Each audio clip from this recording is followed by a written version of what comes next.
छल छल तुम आखि माँ मोर श्वेतमुखी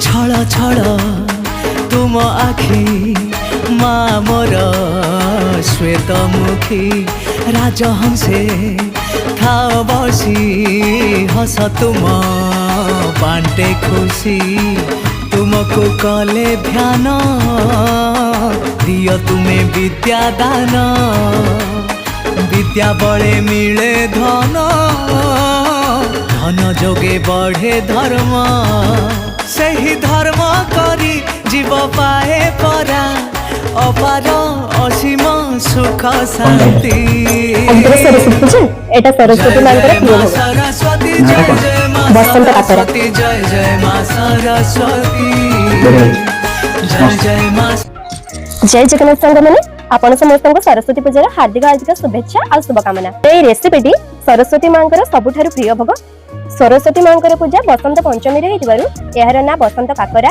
आउ एहा पूरी जगन्नाथ मंदिर रे सरस्वती मांक पाखरे भोग लागे। रेसिपीटी बहुत टेस्टी हेची आपण माने थरे घरे ट्राई करंतु आउ निहाती जणेबे केमिति आपनको लागला निहाती कमेंट करिवे। Thank you so much for watching. जय मां सरस्वती।